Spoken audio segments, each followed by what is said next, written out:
آخر 2026 میں ایسا کیا ہونے والا ہے؟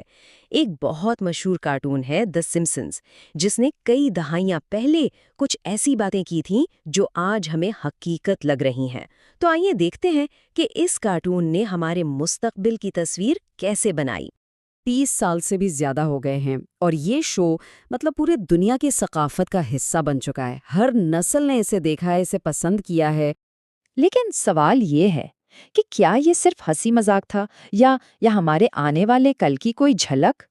تو چلیں پہلی مثال سے شروع کرتے ہیں، اور یہ ایک ایسا خطرہ ہے جو شاید ہمارے اپنے گھروں میں ہی چھپا ہوا ہے۔ دیکھیں، آج کل کے جو سمارٹ گھر ہیں وہ ہم سے ایک وعدہ کرتے ہیں، آرام اور سہولت کی زندگی کا، جہاں ہر کام بس ایک اشارے پر ہو جاتا ہے۔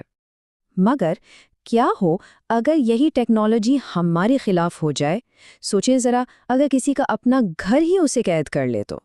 شو کی ایک قسط میں بالکل یہی دکھایا گیا تھا، ایک مکمل طور پر خودکار گھر جو اپنے ہی مالکوں کا دشمن بن جاتا ہے۔ وہ اتنا جنونی ہو جاتا ہے کہ شوہر کو راستے سے ہٹانے اور پورے خاندان کو گھر کے اندر پھنسانے کی کوشش کرتا ہے۔ اب یہ کہانی آج کی حقیقت سے اتنی زیادہ ملتی ہے کہ خوف آتا ہے۔ پوری دنیا میں لاکھوں گھروں میں ایسے سمارٹ ڈیوائسز لگے ہیں جو ہماری ہر حرکت کو دیکھ اور سن سکتے ہیں۔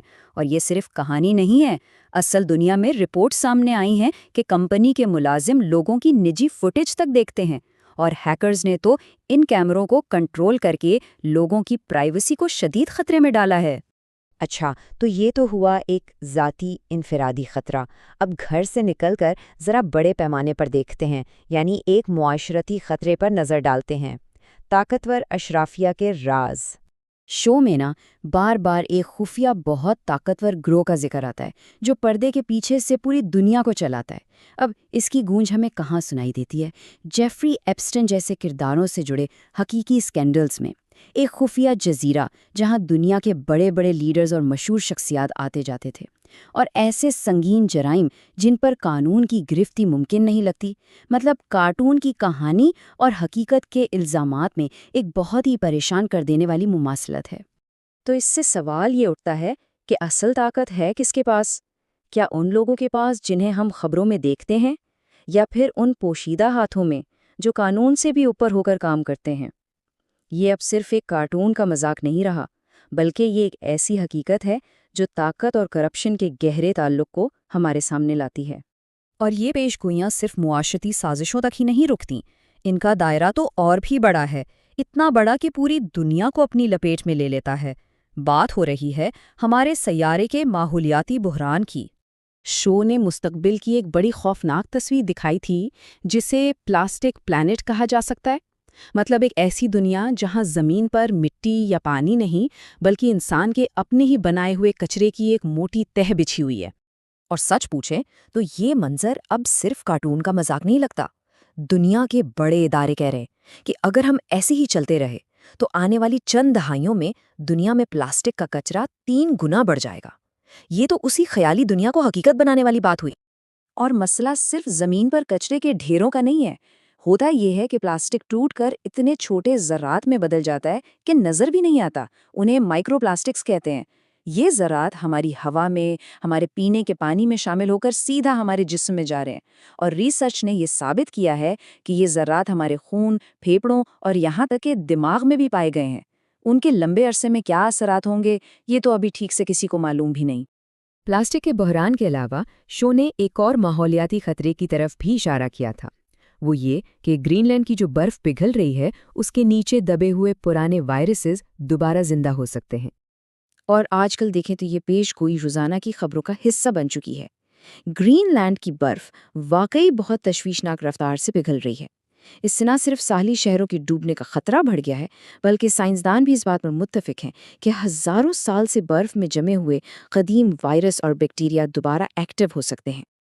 اچھا، اور اب آخری پیش گوئی جس کا ہم جائزہ لیں گے، وہ شاید سب سے زیادہ ہماری زندگیوں پر براہ راست اثر ڈالنے والی ہے۔ یہ ہے کام کے مستقبل اور مصنوعی ذہانت یعنی AI کے عروج سے متعلق۔ شو کی ایک قسط میں دکھایا گیا کہ ایک فیکٹری کا مالک اپنے سارے انسانی ملازمین کو نوکری سے نکال دیتا ہے اور ان کی جگہ چمکتی ہوئی نئی مشینیں لگا دیتا ہے۔ نتیجہ، پورا شہر بے روزگار ہو جاتا ہے۔ اور یہ آج کی حقیقت بنتی جا رہی ہے۔ مصنوعی ذہانت یعنی AI اب صرف فیکٹریوں میں نہیں ہے، یہ تو ای میل لکھ رہی ہے، کسٹمر سروس کر رہی ہے، ڈیٹا کا تجزیہ کر رہی ہے، یہاں تک کہ تخلیقی کاموں میں بھی انسانوں کی جگہ لے رہی ہے۔ اور اس ٹیکنالوجی کے انقلاب کا پیمانہ بہت ہی بڑا ہے۔ ورلڈ اکنامک فورم جیسے ادارے پیشن گوئی کر رہے ہیں کہ آنے والے سالوں میں کروڑوں نوکریاں یا تو ختم ہو جائیں گی یا پھر ان کی شکل ہی مکمل طور پر بدل جائے گی۔ بڑی بڑی کمپنیاں تو ابھی سے ہزاروں ملازمین کو AI سسٹم سے بدلنے کا کام شروع کر چکی ہیں۔ تو جب ہم ان تمام مثالوں کو ایک ساتھ ملا کر دیکھتے ہیں تو ایک بہت واضح پیٹرن نظر آتا ہے۔ سوچیں، گھروں پر قبضہ کرتی ہوئی ٹیکنالوجی، قانون سے بھی اوپر خفیہ طاقتیں، پلاسٹک میں ڈوبتا ہوا ہمارا سیارہ، پگھلتی برف سے باہر آتے وائرس اور مشینوں کی وجہ سے ختم ہوتی نوکریاں، یہ سب الگ الگ واقعات نہیں لگتے ہیں نا؟ تو آخر میں یہی ایک سوال بچتا ہے کہ یہ سب آخر ہے کیا؟ کیا یہ صرف ایک کارٹون لکھنے والوں کے ذہین اندازے تھے جو اتفاق سے سچ ہو گئے، یا پھر یہ اس مستقبل کی ایک سنگین وارننگ ہے جسے ہم آج اپنے ہاتھوں سے خود بنا رہے ہیں؟